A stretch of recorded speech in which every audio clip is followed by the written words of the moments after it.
Hello दोस्तों, कैसे हैं आप सब। आई होप आप बहुत अच्छे होंगे, अपनी पढ़ाई में व्यस्त होंगे। जैसा कि अपन पढ़ रहे थे किसान आंदोलन में अपन ने बिजोलिया पढ़ा, बेगू पढ़ा, भरतपुर किसान आंदोलन पढ़ा, मेव पढ़ा और अलवर का किसान आंदोलन, नींबू चढ़ा कांड पढ़ा। अब अपन पढ़ते हैं आगे देखिए, बूंदी राज्य में किसान आंदोलन। बिजोलिया और बेगू के किसानों के समान बूंदी राज्य के किसानों को भी अनेक प्रकार की लागें, बेकार और ऊंची दरों का लगान की रकम देनी पड़ रही थी। बिजोलिया में बेगू के किसानों के आंदोलन से अत्यधिक प्रभावित थे। परिणाम स्वरूप अप्रैल 1922 में बिजोलिया की सीमा से जुड़े बूंदी राज्य में बरड क्षेत्र, कौन सा क्षेत्र, बरड क्षेत्र के किसानों ने बूंदी प्रशासन के विरोध आंदोलन आरंभ कर दिया और इस आंदोलन का नेतृत्व राजस्थान सेवा संघ के कर्मठ कार्यकर्ता नैनूराम के हाथों में था। तो बूंदी का किसान आंदोलन कब शुरू हुआ? 1922 में स्टार्ट हुआ और इसका जो नेतृत्व कौन कर रहा था? नैनूराम शर्मा कर रहे थे। और जो क्षेत्र था बूंदी का, कौन सा क्षेत्र था? बरड क्षेत्र था। कौन सा क्षेत्र था? बरड क्षेत्र का संबंध किस किसान आंदोलन से था? बूंदी से था। अब देखिए, बूंदी राज्य ने इन किसानों पर अत्याचार प्रारंभ कर दिया। राजस्थान सेवा संघ के माध्यम से बूंदी राज्य में चल रहे दमन चक्र की सर्वथा निंदा की गई। 2 अप्रैल 1923 को डाबी गांव के किसानों की एक सभा हुई। कौन से गांव की हुई? डाबी की। सभा में एकत्रित किसानों की भीड़ पर पुलिस की निष्ठुरता से लाठी प्रहार किया तथा गोलियां चलाई, जिसके परिणाम स्वरूप नानक भील और देवलाल गुर्जर शहीद हुए। बूंदी राज्य के इस घटना की सर्वथा निंदा की गई। बूंदी सरकार ने किसानों की कुछ शिकायतों का निवारण किया और लाग बाग बेकार कुछ रियायतें दी। किसान आंदोलनकारी राज्य की ओर से दी गई रियायतें पूर्णतः संतुष्ट तो नहीं थी, परंतु वे अपने आंदोलन को आगे चलाने की स्थिति में भी नहीं थी, क्योंकि अब उन्हें राजस्थान सेवा संघ के मार्गदर्शन मिलना बंद हो गया था। 1923 के अंत तक आंदोलन प्राय समाप्त हो गया। 1936 में एक बार फिर से बरड क्षेत्र में आंदोलन का दौर चालू हुआ। 5 अक्टूबर 1936 में हिंडोली में स्थित हिंडोली में हुडेश्वर महादेव मंदिर में 90 गांव के गुजर मीणा किसानों ने 500 प्रतिनिधि का एक विराट सम्मेलन हुआ, जहां उन्होंने एक मांग पत्र तैयार की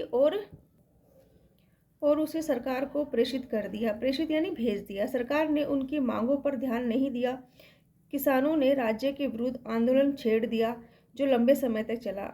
अतः सरकार ने चराई करो कुछ छूट दी और युद्ध ऋण वसूली में शक्ति का प्रयोग बंद कर दिया। आंदोलन के समय जिन लोगों को गिरफ्तार किया गया था उन्हें छोड़ दिया गया। इस प्रकार यह आंदोलन समाप्त हो गया। तो अब अपन ने पढ़ा बूंदी में जैसे बरड क्षेत्र, डाबी क्षेत्र, वो है जो बूंदी किसान आंदोलन से संबंधित है। अब अपन देखते हैं जयपुर राज्य का किसान आंदोलन। राजस्थान के अन्य राज्यों के किसानों की भांति जयपुर राज्य के किसान की स्थिति भी बड़ी दयनीय थी। वे अपने शासकों के आतंक और अत्याचार और शोषण से उत्पीड़ित थे।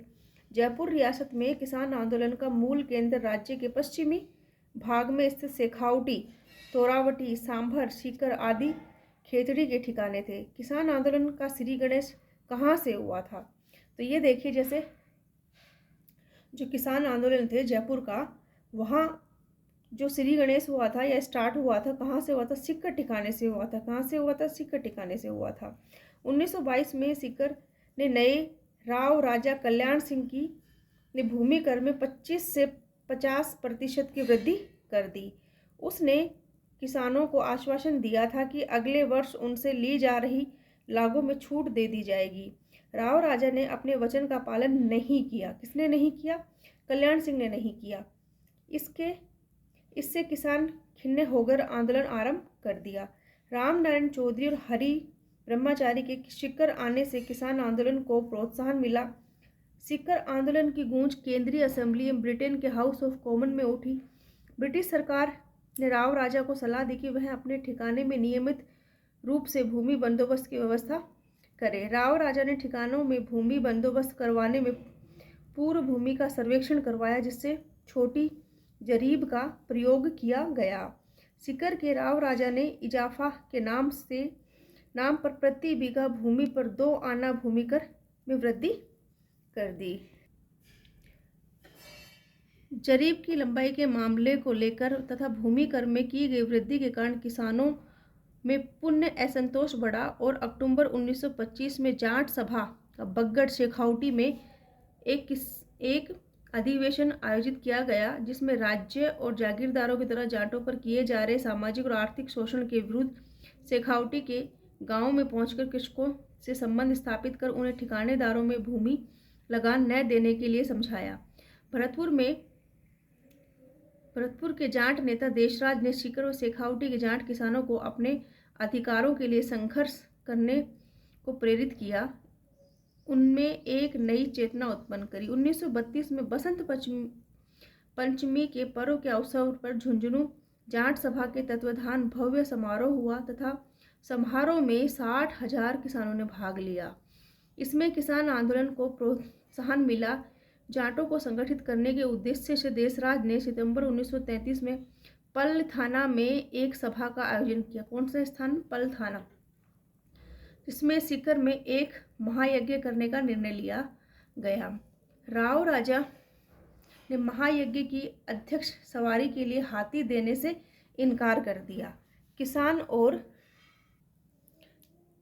शासकों के बीच में तनाव उत्पन्न हो गया। महायज्ञ के समय किसानों के द्वारा दिए गए भाषणों में ठिकानों की नीति की कटु आलोचना की गई, जिससे खिन्न होकर ठिकानों ने राव राजा ने जाट सभा के सचिव थे चंद्रभान को गिरफ्तार कर उन्हें 6 सप्ताह की जेल तथा 51 रुपये जुर्माने का दंड दिया। जाटों ने इसका कड़ा विरोध किया और सिहोट के ठाकुर मान सिंह के द्वारा सोतिया का बास नामक गांव में किसान महिलाओं के साथ किए गए दुर्व्यवहार के विरोध में 25 अप्रैल 1934 में, देखो 1934 अपन को ध्यान रहता है लेकिन 25 अप्रैल पे ध्यान देना है अब अपन को।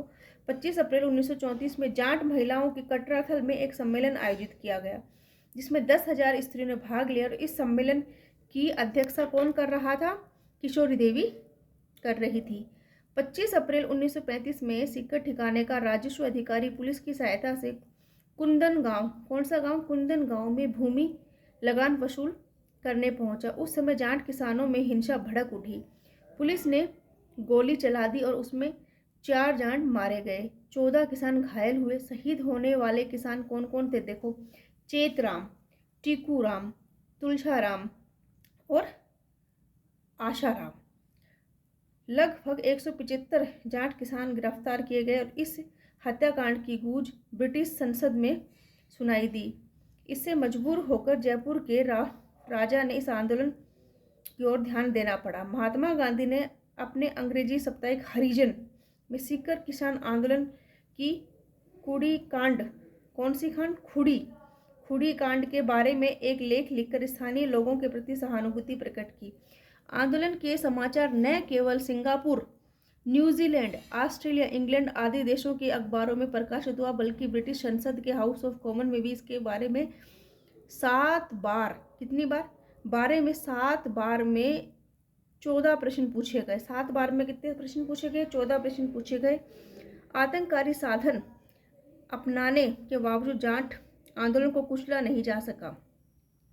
अतः सीकर ठिकाने को नियमित भूमि सर्वेक्षण तथा बंदोबस्त का कार्य आरंभ करना पड़ा तथा किसानों की कपितय मांगों को स्वीकार करना पड़ा। इस आंदोलन के लिए किसानों को संगठित होने के लिए प्रेरणा देने वाली महिला कौन थी? देखिए, धापी दीदी। कौन थी?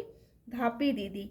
वहीं इस आंदोलन के नेतृत्व करने वाले किसान नेता सरदार हरलाल सिंह, नेतराम सिंह, पृथ्वी सिंह, गोल्डा, पन्ने सिंह, बठाड़ा नाऊ, हरू सिंह पथलाना, गोरू सिंह कटराथल, ईश्वर सिंह भेरू पूरा और लेखराम कसवाली आदि थे।